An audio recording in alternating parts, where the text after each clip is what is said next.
Most people nowadays think that slavery no longer exists in the world, or that it has been largely eradicated. But actually, more slaves exist in the world now than ever before in history. Modern-day slavery is called human trafficking. It is the use of force, fraud, or coercion for the purpose of commercial sex, debt bondage, or forced labor. Force includes the use of physical restraint and serious physical harm. This includes rape, beatings, and physical confinement. Fraud can take the form of false promises of employment, wages, or working conditions. Many people are brought across state and country lines thinking that they are being given new opportunities only to be forced into labor or sex work. Coercion involves threats of serious harm to victims or victims' families. So, what does it look like? It looks like a nanny brought from Nigeria, trapped for 2 years in domestic servitude. It looks like a teenager in forced prostitution in Oakland. Like men and women from Thailand who sell all their land to come work at Hawaiian pineapple plantations or Washington apple orchards, being held at gunpoint and beat to work.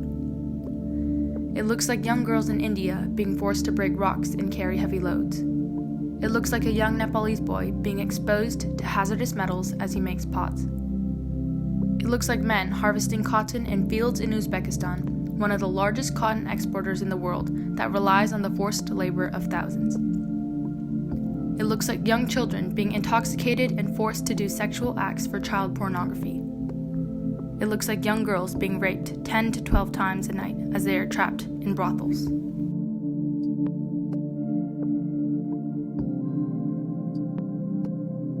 Human trafficking takes many shapes and forms and has an intense grip on our world.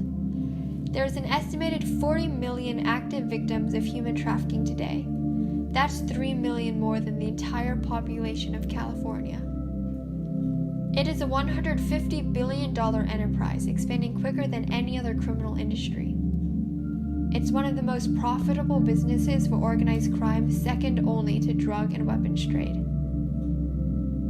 An overwhelming number of minors are affected. 1 in 4 victims are children. 71% of victims are girls. The average age of entrance into sex trafficking in the United States is 12 to 14 years old. These kids are the same age as us, our younger brothers, younger sisters, cousins, friends.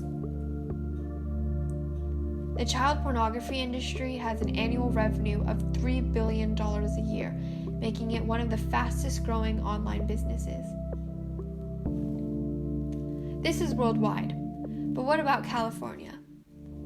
California has the highest number of identified cases in the U.S. The Bay Area is one of the top 13 locations for human trafficking in the world.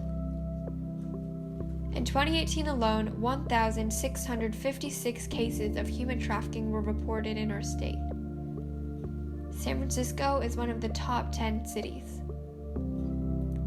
In the past 7 years, Alameda County has identified 4,700 youth at risk of or already involved in human trafficking. So why the Bay Area? It's because of the overwhelming number of people coming in and out every day. Victims are being transported through Oakland and San Francisco airports. This area has so many modes of transportation, it's easy to hide and move victims in plain sight. It is also because of the extreme wealth disparity. Here we see people taking advantage of those who are most desperate. But this atrocity is even closer than we think.